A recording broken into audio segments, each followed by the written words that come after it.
Quand tu n'arrives pas à manifester, tu vas remettre la faute sur Dieu. Je vais te lire encore un petit passage du livre Neville Goddard, Votre foi et votre fortune, écrit en 1941. Et tu vas comprendre peut-être certaines choses et pourquoi tu bloques. Chapitre 9. La première pierre. Que chacun prenne garde à la manière dont il bâtit sur cette fondation, car personne ne peut poser d'autre fondation que celle qui a été posée, c'est-à-dire Jésus-Christ. Or, si quelqu'un bâtit sur cette fondation de l'or, de l'argent, des pierres précieuses, du bois, du foin, du chaume, l'œuvre de chacun sera mise en évidence, car le jour l'annoncera. 1 Corinthiens. Le fondement de toute expression est la conscience. L'homme a beau essayer, il ne peut trouver une cause de manifestation autre que sa conscience d'être. L'homme pense avoir trouvé la cause de la maladie dans les germes, la cause de la guerre dans les idéologies politiques conflictuelles et la cupidité. Toutes ces découvertes de l'homme cataloguées comme l'essence de la sagesse sont de la folie aux yeux de Dieu. Il n'y a qu'une seule puissance et cette puissance est Dieu, la conscience. Celui-ci tue, il fait vivre, il blesse, il guérit, il fait toutes choses, bonnes, mauvaises ou indifférentes. L'homme évolue dans un monde qui n'est ni plus ni moins que sa conscience matérialisée.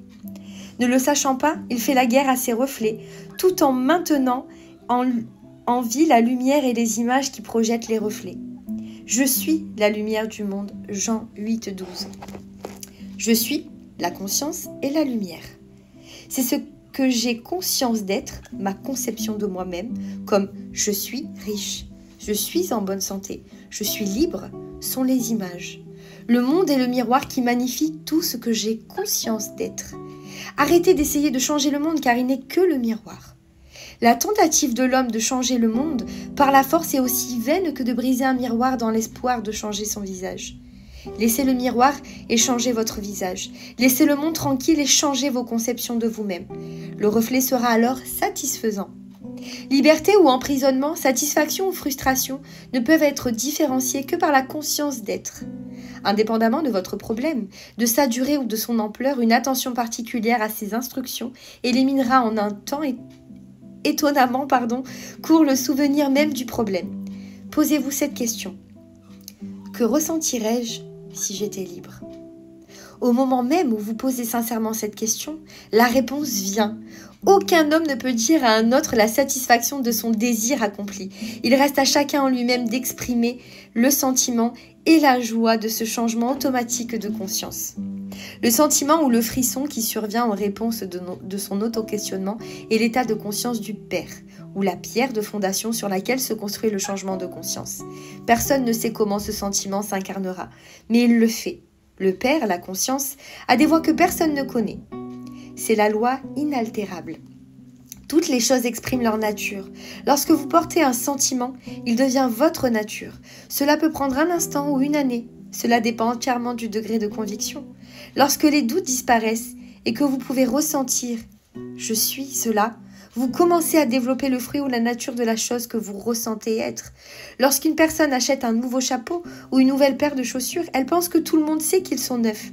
Elle ne se sent pas à l'aise avec son nouveau vêtement, jusqu'à ce qu'il devienne une partie d'elle. Il en va de même pour le port de nouveaux états de conscience. Lorsque vous vous posez la question « que ressentirais-je si mon désir se réaliserait en ce moment ?» La réponse automatique, jusqu'à ce qu'elle soit correctement conditionnée par le temps et l'usage, est en fait perturbante. La période d'adaptation pour réaliser ce potentiel et la conscience est comparable à la nouveauté d'un port d'un vêtement. Ne sachant pas que la conscience est toujours en train de se projeter dans des conditions autour de vous, comme la femme de Lot, vous regardez continuellement en arrière vers votre problème et vous êtes à nouveau hypnotisé par son apparente normalité. Genèse 19. Tenez compte des paroles de Jésus. Laissez tout et suivez-moi. Matthieu 9, 4. Laissez les morts enterrer les morts. Matthieu 8, 22, Luc 9, 6. Votre problème peut vous avoir tellement hypnotisé par son apparenté réalité et son caractère naturel que vous avez du mal à porter le nouveau sentiment ou la nouvelle conscience de votre sauveur. Vous devez assurément et assumer ce vêtement si vous voulez obtenir le résultat. La pierre, la conscience, que les bâtisseurs ont rejetée, qu'ils n'ont pas pu porter et pas voulu porter également, est la principale pierre angulaire et aucun homme ne peut poser d'autre fondation. Vous avez compris ? En fait, vous voulez des fois un gros changement radical, que ce soit encore une fois, sur l'argent, sur un amour, sur le travail ou autre. Mais tant que vous n'avez pas quitté l'ancienne version de vous, tant que vous n'avez pas laissé mourir cette version-là, le phénix ne peut pas renaître de ses cendres. Vous avez tellement peur de perdre, comme quand vous voulez perdre du poids. Vous dites tout le temps, je veux perdre du poids, mais ton corps n'aime pas perdre. Change tout simplement ça en disant, je vais m'alléger de mon poids. Tu es constamment, perpétuellement en train de lutter contre les choses.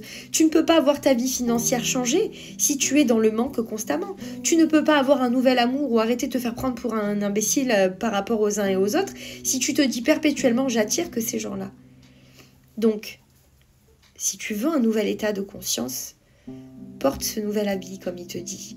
Deviens cette personne que tu veux être. Qui tu es maintenant que ton désir est réalisé. Comment tu te sens maintenant que ce désir est réalisé dans ta tête, dans ta 5D, dans l'imagination.